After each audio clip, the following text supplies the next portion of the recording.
I actually watched this, producer wife Beth and I, over the weekend. We watched it live as it was happening. Well, I say live, there's a little bit of a delay that they put in there. But On Patrol Live, if you used to watch live PD back before it stupidly got canceled when it was on A&E, back when all the George Floyd stuff was going On Patrol Live is the rebirth of that show. And it's available on the Reels channel, Reelz. A lot of carriers don't have that channel. We actually subscribe to Philo, which is an online streaming service, and they have it, and it's reasonably priced, so you can get the channel if you want it. And it's always interesting to watch, and it's interesting because we find with every police interaction that we see on the show, we have varying opinions on it. Sometimes we're on the side of the police, sometimes we're not. Some of the communities that they follow, we look at and we go, they've really got it down and they're doing the right thing. Others, we look at it and go, man, their police force is out of their minds. It just kind of depends. But, anyways, this happened over the weekend. Uh, it says here in the Fox News headline on this, Indiana man arrested after video showed young child playing with gun. And this happened in Beech Grove. And what had happened was this was in an apartment building, and a downstairs neighbor had called 911 because they said they were out in the hallway and they saw a toddler with a gun. And they said, "Hey, kid's got a gun." So the police show up and they go upstairs and they find the toddler and they find his father, and the father's like, "I don't own a gun. I don't know. He must have unlocked the door. I'm sorry, he wandered out into the hallway, but whatever he had, that wasn't it." And they couldn't prove, they actually were looking and they couldn't see a gun or anything. So they're like, okay. So they went downstairs and they told the lady, "Hey, we got nothing. Um, you must have been mistaken." Well, she's like, "No, I sell guns. I know what I saw." And they're like, "There's just no evidence. If you see it again, call us, let us know." And just as they're walking out, another person in the apartment building who lived across the hallway from where this toddler and his father lived came down and said, "Hey, I've got video on my Ring door camera. And I'm going to show you this video. I'm going to click on play. You can see it on your screen." And they've blurred out the toddler's face. But you can see right there, there's the toddler. And he's got the gun in his hand and he's crouched down going bang bang. There he's got it pointed at his face. He's up at the door waving it around to the neighbor. You can see him. Okay.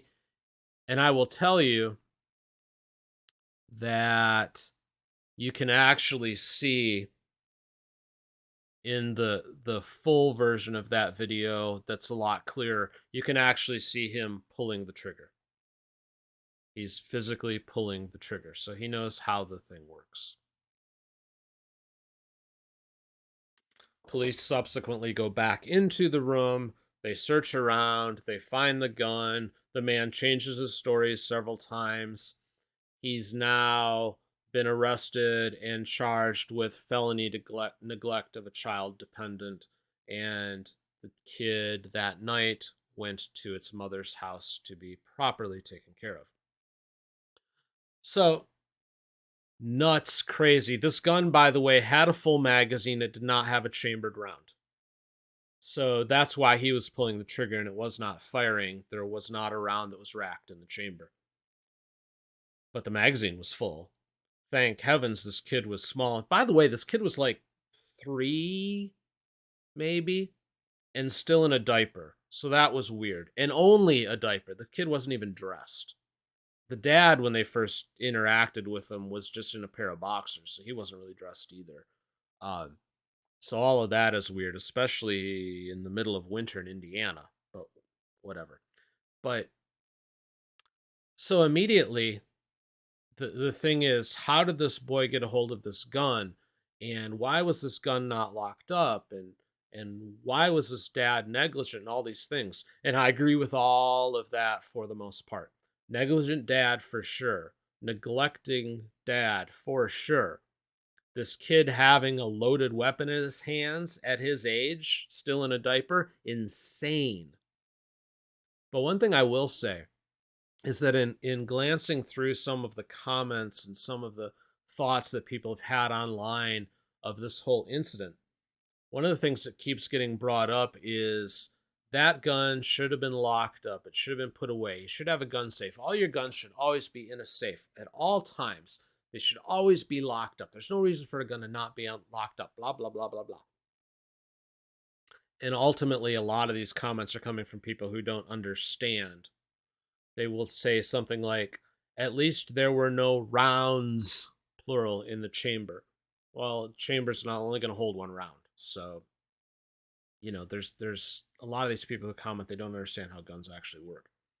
Be all that as it may, I think our bigger issue isn't taking the firearms, which are meant to protect us, and putting them behind lock and key so that when somebody walks into our house or busts into our house to rob us or to harm us, we're not like, hang on, I got to go get my gun. And then we retreat to wherever our safe is and we get out the weapon and then okay, we can go now. That's not how that's going to work.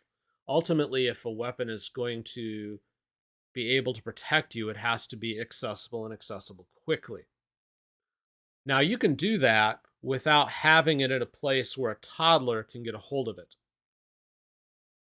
And that is where I think I might differ from a lot of what people are saying on this incident. They're saying that this guy was in the wrong because it wasn't locked in a safe.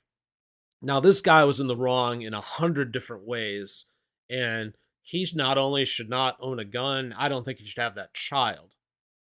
Because if he's so neglectful that all this stuff happens, that's not a person who should ever parent ever again, nor should he own a firearm. But there has to be a balance to things realistically if you're going to own a firearm. That thing has to be accessible, but it has to be up in a place where a child isn't going to be able to get a hold of it. Honestly, this is probably insane for a lot of people, and I don't personally do it. But if you probably the safest place for a weapon to be in your home is on your person, carrying in your house. I don't feel a need to do that where I live, but if you feel a need to have a weapon to protect yourself, if it's on you while you're in your home, then you know where it is and it's under your care and control and it's there if you need it. I suppose that would be better. He had it in like a little desk, like a roll top kind of desk or something, and it was tucked in there and the kid could easily get a hold of it. But at the very least way up high somewhere, but accessible. But I don't think the answer to this, I guess is what I'm trying to say, is, well, the weapon needed to be locked up. No, the dude needed to be a better father. The idea, even at that age, that this child would know enough to grab the weapon and pull the trigger and make bang bang sounds and stuff, but not know enough of how harmful that thing can be and how much it needs to be respected and all of that. If you're going to have the weapon in the house, the child needs to, even at that age, have a rudimentary understanding of you can't touch this ever. And then as they get older, you start to introduce them to the idea of it under your supervision and why you have it and how it works and what it's capable of and everything else. There has to be education. There has to be taking care of your children. That's the bigger issue here rather than the weapon should have been locked up as this dude did not take care of his child. That's the bigger crime, in my opinion. And luckily, nobody was hurt. Had there been a round in that chamber, that kid would have hurt others. And more than likely, because of the way he was pointing the gun, he would have hurt himself. And this would have been an absolute tragedy. But the problem isn't a gun safe. The problem is a really, really bad parent who not only has demonstrated he shouldn't own a gun, but he shouldn't have a child.